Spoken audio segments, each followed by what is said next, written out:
because it's just such an existential risk for us. Right. And it can create these subsystems. Okay. Yeah. Which can stop, basically make it very impossible for the users to stop it.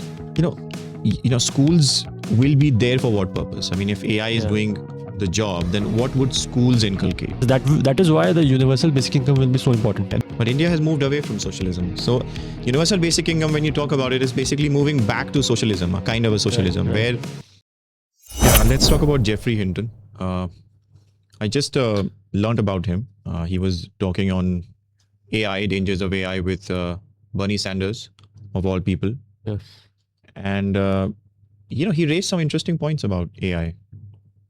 What did he talk about? Yeah, he basically is now speaking mostly on the dangers of AI, the unregulated developments in AI that are going on.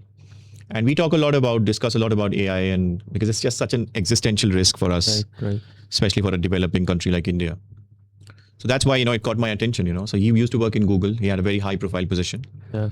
And, he talked with Bernie Sanders on AI and the dangers of AI, how, it poses this huge risk for us. It just kind of takes away the meaning of life, and the jobs are just not going to be there because AI is going to be doing a better job than normal humans. Hinton was also one of the earliest researchers in AI, like he's termed as the Godfather of AI. Yeah. And it poses a big risk. I think apart from being a risk, it is going to force human beings to adjust or adopt to a different kind of a lifestyle compared to what we are living right now. Like our way of earning, our mindset, relationships, everything is going to get affected by AI. Yeah, he won a Nobel Prize in 2024. Oh, AI research. Okay. He did it. There was a bit of a controversy about whether it actually is physics or not. Okay. But he actually is the winner of 2024 Nobel Prize in Physics. Yeah, physics is counted. Yeah, so he is, British Canadian. And what's interesting about this talk is that it's not just usual tirade against AI, like about how it would start this universal basic income. And it is basically that AI could become so conscious that it can start putting hurdles in front of its users. Hurdles in the sense that it is going turning it off, so that the humans are not able to turn it off. And it can create these subsystems. Okay, yeah. Which can stop, basically make it very impossible for the users to stop it, to turn it off. I mean, it is going to induce an addiction of sorts in the users, right? Yeah, it's not just that. It can become conscious enough that it takes care of itself. Yeah, he's talking about it, but right now we are not there yet. But yeah, it is possible that in the future AI reaches that point. Yes, there is a problem of mass unemployment, which it will actuate. Yeah, that is going to happen for sure. Yeah. How do you think it will start playing out? How soon do you think it will start playing out? I think, as far as jobs are concerned, what the mass layoffs and the mass unemployment is going to happen in the white collar jobs. So what actually is going to happen is that a lot of people would have to shift to the blue collar jobs, right? Like trade jobs, like carpenter and mechanic and things like that. So yeah, at the white collar jobs, as far as that is concerned, there will be I think what is going to happen is lot of job roles that human beings are fulfilling at the moment. They are going to be replaced by some sort of automation or an AI agents, right? And they will be replacing those humans who are fulfilling that role. So yeah, at the white collar job, I think white collar jobs will be within the decade. I think they're going to reduce a lot. Yeah, I think he also said some of the things which I find interesting, that schools will be there for what purpose? I mean, if AI is doing the job, then what would schools inculcate? So he said that schools can be the medium that fosters critical thinking. Yeah, you question everything, and you information is already there. Information is at everyone's fingertips. And in terms of collating information, presenting information, organizing it, AI can do it better than anyone. Yeah. But the critical thinking part, that can be done by the schools. Yes, since we are having this discussion, I think a few months ago I watched a video of Sam Altman as well. He was asked the same question, that since AI is going to do all this work, what is the point of education? What should education be pointed towards? So he also said the same thing. Education should be towards critical thinking, towards creating new ideologies, new philosophies, and building your own philosophy your own life path, things like that. That is what education should be directed towards. That is what children should be like programmed into becoming, right? They should be turned into like rationalist thinkers, things like that. So that is, I think that is going to be the direction of education going forward. Even if the schools don't adapt to it, I think you'll see a lot of online education and things like that, which will promote that kind of thinking. I think the central thesis is that we are not ready for what is coming, and it's not about 1 year, 2 years. It's about a decade. It can be such a humongous change that we're just not ready for the change at societal level. That's the basic core warning that he has issued. But when we say we are not ready, who is not ready? Is the government? Society is not ready. Society is not ready. Right? Government comes from society. The society itself is not ready. Like, we're just not ready for the changes it will bring.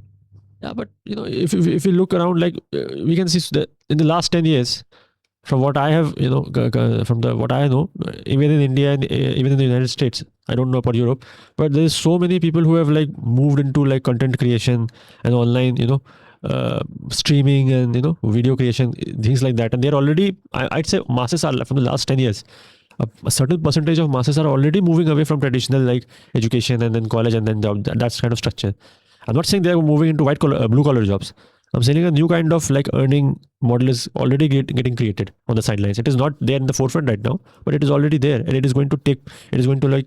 Yeah, but even there, AI will create a lot of stuff. They can generate videos of their own. Yes. You can give it an idea, and it has more information than any living person. Yes. So even there, the jobs are not safe. Yes, I agree with you in that yes, majority of people will be unemployed or forced to do something on their own. And yes, that is why the universal basic income will be so important. And that's the biggest problem that he has raised. Because I'm just talking about him. Like, I don't agree with everything he's saying. But another point that he raises is that wars will become very easy for powerful governments. That powerful governments wouldn't have to waste their human resource on wars. Yeah. They would just use these powerful robots and drones, these large number of drones that they would send, and they would just crush smaller countries. So imagine a war that took place in the early 90s in Iraq. Just imagine such a war taking place maybe in the 2040s or 2050s, where it would basically be a drone war, and the bigger power would just completely crush the smaller power.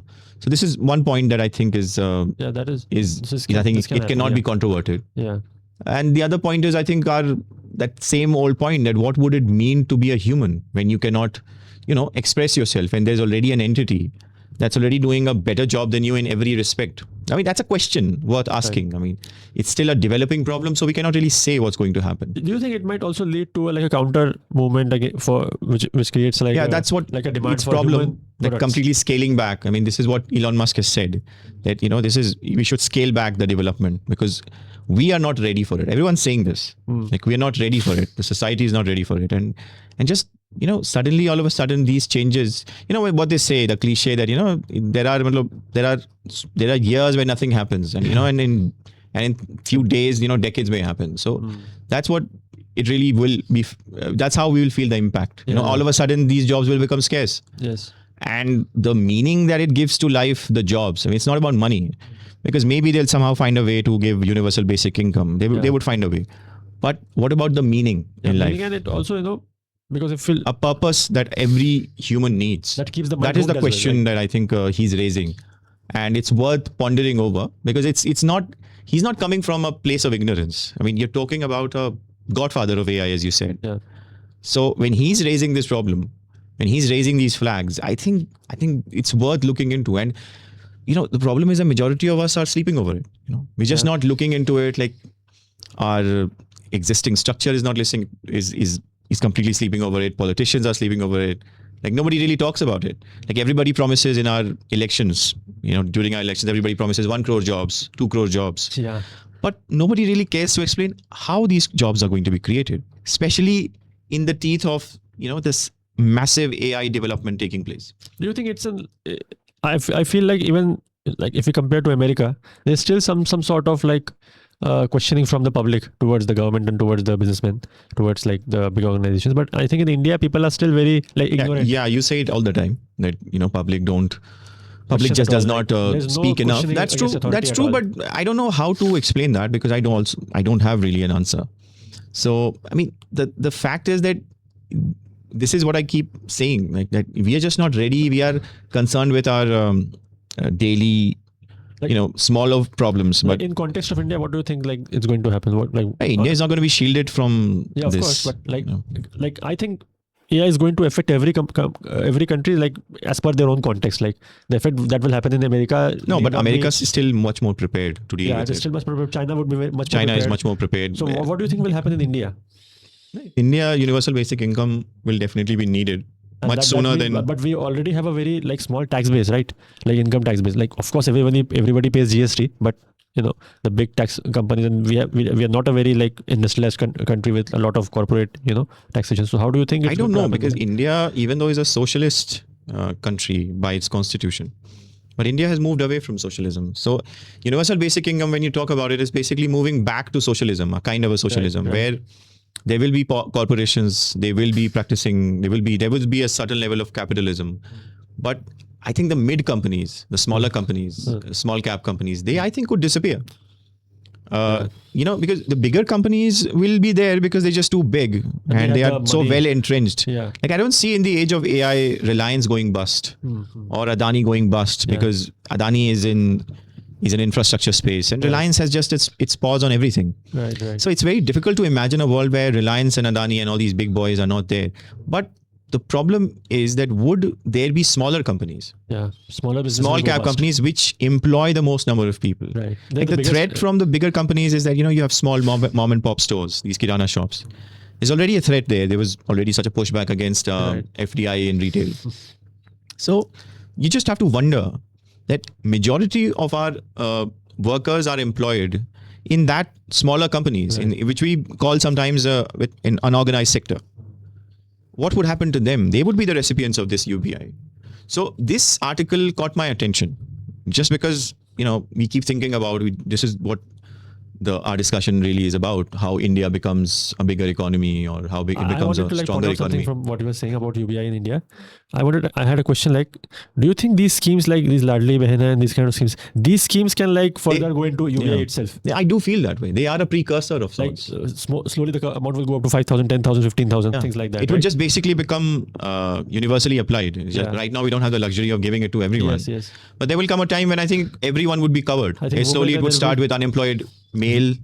Then it would be pensioners. It would be elderly who can't take care of themselves. I think it would just start, bit by bit. Yeah. Maybe we already are come to think of it, maybe we are much more prepared than others for this UBI era. We have the schemes, right? Yes, and majority of these people would become even more dependent on government. So government would become stronger. Yes. In India, government is already very paternalistic. Yeah. So this Mai Baap Sarkar would get even stronger. That is the biggest problem in the age of AI. You have a big government and you have these big corporations who have the technology and the means to. But for the government to sustain it, do you think the government will also need the support of the big organizations? Like if you have something like this Starlink in India, right? So do you think like the dependency of the government itself on the big corporations like Google, Facebook, Meta, it will increase more and more as they have more data? It goes without saying. I think it will obviously be, as I said, it will not just be a strong government. It will also be strong corporations, bigger corporations. And that's why you will have trillionaires. Trillionaires would become common. Yeah. And there will be more trillionaires. Just as, the richest man in the world in, say, a few decades ago had merely, 8 billion, 3 billion. Yeah. But now, Elon Musk has 500 billion worth of, So the point is that trillionaire would come sooner than we think. And it will be all because this AI would just supercharge this money would funnel into their coffers, and it would become very easy. It would be because the UBI will be a very smaller share of their income. Right, very small. It would be just about that keeps them docile and entertained with cheap entertainment. Food and entertainment, right? Yeah, I mean, see, majority of people would be needing what? They'd be needing, I think, food and they'd need a shelter. Yeah.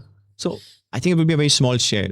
And previous discussion we said, that majority of them who are talented, who are performers, who are creators, who are making innovation, they would be the ones who would be driving the Yeah, they would humanity be absorbed forward. at the top layers. Yeah, we talked about this earlier, So So here I would like to stop you. That do you think that this will also lead to like a political move towards communism, things like that, as and I said, redistribution of wealth and things like that? I don't know. We are already, like, I say everything from the point of view of India. Yeah, from India's Because perspective, I think India has never really become a fully Industrialized, capitalist, yeah. industrialized country also. Hmm. No, we are halfway there. So Right. maybe we are in a good position. Maybe we are underrating our own situation. And it would become easy. It would be easy for us to sort of switch over to that era. Because as you said, this cash transfers are already pretty common in India. Yes. We just not uniformly given. But it's targeted at vulnerable section or those who It's actually being open right now. those who are perceived to be needing it. Marginalized. Yeah. Exactly. So I think we probably are in a better position than others, come to think of it.